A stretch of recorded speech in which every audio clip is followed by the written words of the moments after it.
अगर गैर कानूनी कार्रवाई होगी तो बिहार सरकार और भारत सरकार इलाज करना भी जानती। मुस्लिम संगठन के द्वारा जो आंदोलन किया जा रहा है, धरना प्रदर्शन किया जा रहा है, हम लोग उनके साथ खड़े हैं और इस लॉ के खिलाफ में हम।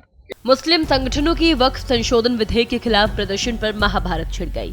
वक्फ संशोधन विधेयक के खिलाफ प्रदर्शन को बीजेपी विधायक हरिभूषण ठाकुर बचौल ने अनुचित करार दिया। बचौल ने ऐसे आंदोलनकारियों को कानून हाथ में लेने पर सख्त कार्रवाई का हवाला दिया। वहीं भारत एक्सप्रेस संवाददाता आशुतोष कुमार ने बीजेपी विधायक हरिभूषण ठाकुर से खास बातचीत की। क्या कुछ कहा उन्होंने, सुनिए। अधिनियम के खिलाफ कई मुस्लिम संगठनों ने विरोध प्रदर्शन शुरू कर दिया और इसी कड़ी में पटना में भी विरोध प्रदर्शन हो रहा है। लालू प्रसाद यादव और तेजस्वी यादव का समर्थन भी प्राप्त है और हमारे साथ हरिभूषण ठाकुर बचौल जो कि बीजेपी के विधायक भी हैं और एक हिंदू चेहरा भी हैं। कैसे देख रहे हैं? इन लोगों का डबल स्टैंडर्ड है। संविधान की प्रतियां लेकर के छाती पीटने वाले लोग आज गैर संवैधानिक वक्फ बोर्ड का समर्थन कर रहे हैं, जिसमें कुछ मुट्ठी भर मुसलमानों को लाभ है।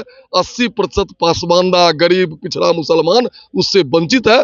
भारत सरकार कानून बना करके गरीब मुसलमानों को मजबूत करेगी और इसके लिए लालू प्रसाद जी, कांग्रेस पार्टी जो तुष्टीकरण की नीति पर चलती है, उनका कलेजा फट रहा है। वो समर्थन करने जा रहे हैं। किसी भी संस्था का समर्थन करना समुचित है, लेकिन वो जो तरह तरह की धमकियां दे रहे हैं वक्फ बोर्ड के लोग या मुस्लिम पर्सनल बोर्ड के लोग, वो कान खोल के सुन ले। अगर गैर कानूनी कार्रवाई होगी तो बिहार सरकार और भारत सरकार इलाज करना भी जानती। हरिभूषण ठाकुर बचौल ने साफ साफ कहा कि केंद्र सरकार और बिहार सरकार दोनों गंभीर है और ऐसी स्थिति में यदि गैर संवैधानिक कार्य करेंगे तो सरकार इसका इलाज करना भी जानती है। एक तरह से बचौल ने उस मुस्लिम संगठनों को धमकी दी है जो सड़क पर उतरकर आंदोलन की चेतावनी दे रहे हैं। वहीं वक्फ को लेकर एनजी के तमाम हमलों का जवाब दिया। आरजेडी के विधायक नेता और विधायक भाई वीरेंद्र ने भारत एक्सप्रेस संवाददाता आशुतोष कुमार से खास बातचीत की। भाई वीरेंद्र ने उन्होंने क्या कुछ कहा, सुनिए। वक्फ बोर्ड संशोधन अधिनियम का विरोध लगातार जारी है। मुस्लिम संगठन सड़क पे है और आरजेडी और कांग्रेस समर्थन कर रही है। हमारे साथ आरजेडी के वरिष्ठ नेता भाई वीरेंद्र जी हैं। बाहर में मुस्लिम संगठनों का विरोध प्रदर्शन शुरू हो गया है, पूरे देश में भी, पटना में भी। आरजेडी कैसे देख रही है?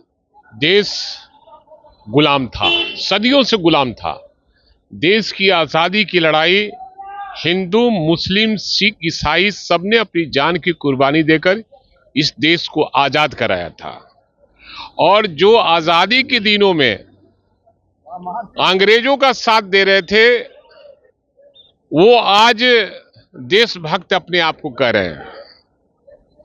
जो लोग आजादी के दिनों में अंग्रेजों का साथ दे रहे थे, वो आज एक संप्रदाय के खिलाफ में बीड़ा उठाए हुए हैं। और यह देश सांप्रदायिक शक्तियों का नहीं है, ये धर्मनिरपेक्ष राष्ट्र है। और जो मुस्लिम संगठन के द्वारा जो आंदोलन किया जा रहा है, धरना प्रदर्शन किया जा रहा है, हम लोग उनके साथ खड़े हैं और इस लॉ के खिलाफ में हम।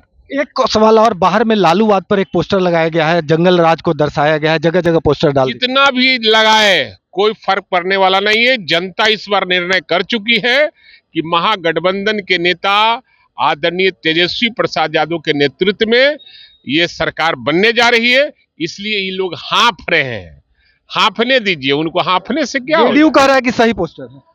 अब सवाल है जदयू के पास है क्या, मरता क्या नहीं करता बेचारा। अभी जदयू भाजपा के पीछे पीछे लगा हुआ है और कब वो कहां फेंका जाएगा लोग पता चलेगा इन लोगों को। आरजेडी के वरिष्ठ नेता भाई वीरेंद्र ने बेबाकी से अपनी बातें रखी। उन्होंने साफ तौर पे कहा कि वक्फ बोर्ड के खिलाफ मुस्लिम संगठनों का जो विरोध प्रदर्शन है उसका आरजेडी समर्थन करती है। साथ ही लालू प्रसाद यादव के जंगल राज का जो पोस्टर लगाए गए हैं वो जेडीयू और बीजेपी का हताशा है।